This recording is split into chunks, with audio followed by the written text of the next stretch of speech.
चंपा की कहानियां। गांव के एक छोटे से घर में रघुवीर अपने दो बेटों अजय और विजय के साथ रहता था।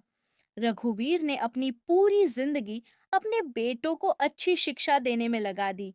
जब दोनों बेटे बड़े हुए तो वे शहर जाकर अच्छी नौकरियां करने लगे। समय बीतता गया और रघुवीर बूढ़े और कमजोर हो गए। अब खेती करना भी मुश्किल था। उन्होंने अपने बेटों से कहा, बेटा, अब मेरी देखभाल के लिए तुम में से कोई एक गांव आकर मेरे साथ रह सकता है। अजय और विजय ने बहाने बनाने शुरू कर दिए। अजय बोला। पापा, मेरा ऑफिस बहुत व्यस्त रहता है, मैं नहीं आ सकता। विजय ने कहा। मेरे बच्चे स्कूल जाते हैं, मुझे उनके भविष्य की चिंता करनी है। रघुवीर दुखी हो गए। उन्होंने सोचा, जिन बच्चों के लिए मैंने अपनी पूरी जिंदगी लगा दी, वे आज मेरे लिए समय नहीं निकाल पा रहे।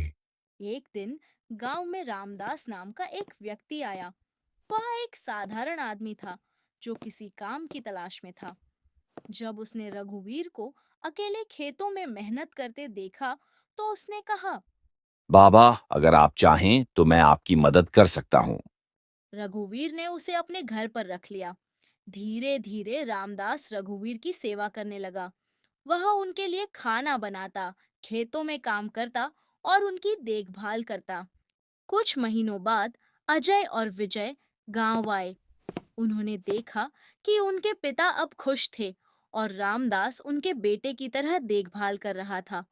उन्हें अफसोस हुआ कि वे अपने पिता का ध्यान नहीं रख सके। अजय ने कहा। पापा, हमें माफ कर दीजिए, हम अपने कर्तव्यों को भूल गए थे। अब हम बारी बारी से आपके पास रहेंगे। रघुवीर बोले। बच्चों, खून के रिश्ते से बड़ा रिश्ता सेवा का होता है। रामदास ने मुझे अपना समझा और मेरा सहारा बना। हमें इस कहानी से ये सीख मिलती है कि माता पिता का सहारा बनना ही संतान का सबसे बड़ा धर्म है।